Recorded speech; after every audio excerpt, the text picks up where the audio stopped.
Existem lugares no mundo onde o silêncio não é ausência de som, ele é presença. Presença de algo que interfere, que bloqueia, que interrompe. Não estamos falando de mitos antigos nem de histórias contadas ao redor de fogueiras.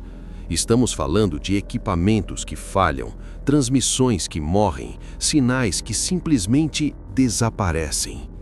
Em pleno século XX, com tecnologia militar, científica e satélites em órbita, há um ponto no planeta onde nada disso funciona como deveria. Um lugar onde o rádio se cala, a bússola enlouquece e pessoas relatam ter cruzado com algo que não constava em nenhum mapa. Esse lugar existe, tem coordenadas e atende por um nome inquietante: a Zona do Silêncio. A Zona do Silêncio está localizada no deserto de Mapimí, no norte do México. Uma região aparentemente banal.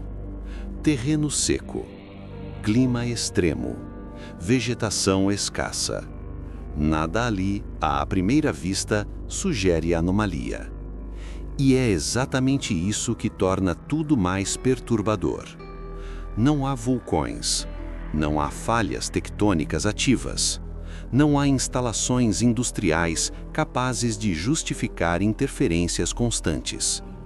Ainda assim, desde o início do século XX, relatos começaram a surgir.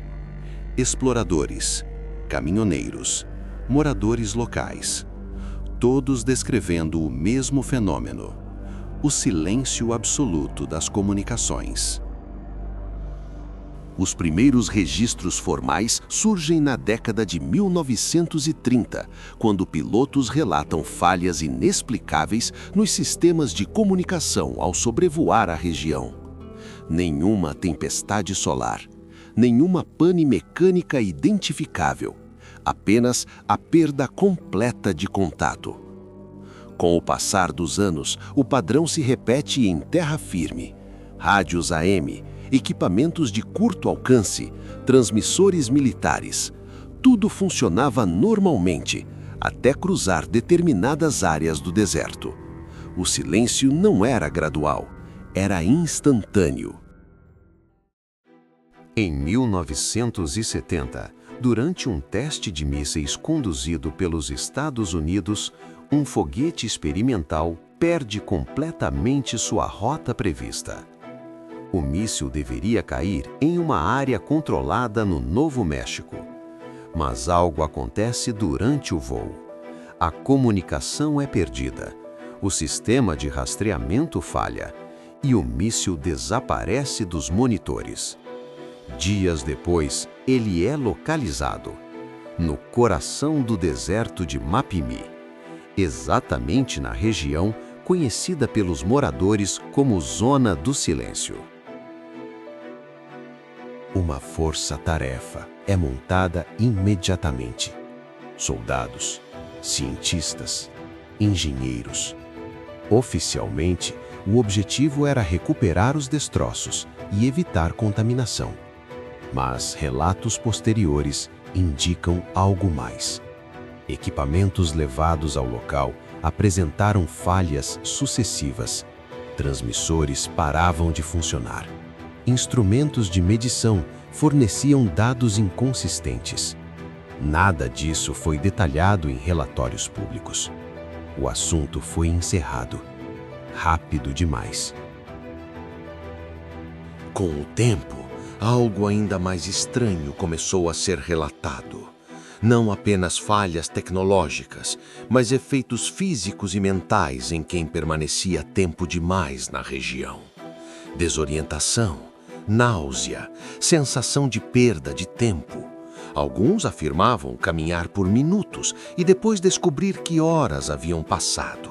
Outros relatavam uma pressão constante no ambiente, como se o ar estivesse pesado. Não existem números oficiais de desaparecimentos associados à Zona do Silêncio. E isso, por si só, já diz muito. Mas moradores locais relatam casos recorrentes de pessoas que entram no deserto e simplesmente não retornam. Nenhum vestígio, nenhum sinal de luta, nenhum corpo. A região não é oficialmente classificada como perigosa, mas também não é monitorada como deveria. Entre os relatos mais perturbadores estão os encontros com figuras humanas desconhecidas. Pessoas vestidas de forma incomum, sempre calmas, sempre educadas. Elas surgem quando alguém está perdido. Oferecem ajuda, água, orientação e desaparecem logo depois. Nenhum registro, nenhuma trilha, nenhuma explicação. Cientistas propuseram explicações envolvendo campos magnéticos anômalos, alta concentração de minerais metálicos, interferência eletromagnética natural. Algumas teorias explicam falhas pontuais. Nenhuma explica o conjunto completo de fenômenos, principalmente os relatos humanos. O mais estranho sobre a Zona do Silêncio não é o que sabemos, é o que deixou de ser investigado. Pesquisas foram interrompidas, expedições se tornaram raras e o interesse institucional desapareceu, como se o local não fosse perigoso, apenas inconveniente demais para continuar sendo estudado. Talvez a Zona do Silêncio seja apenas um fenômeno natural raro. Ou talvez seja algo que ainda não temos instrumentos para compreender. O fato é simples. Há lugares no mundo que não reagem bem à observação, que falham quando tentamos medir, que silenciam quando tentamos ouvir. Se a Zona do Silêncio é apenas um erro da natureza, por que ela se repete? Por que afeta pessoas? Por que tantos registros nunca avançaram? Talvez o silêncio não seja a ausência de resposta. Talvez seja a resposta. E agora eu quero saber de você. Você acredita que tudo ali pode ser explicado pela ciência ou existem lugares que simplesmente não querem ser compreendidos? Deixe sua teoria nos comentários. Se inscreva no canal e ative o sininho. E lembre-se, o próximo mistério já está esperando para ser revelado.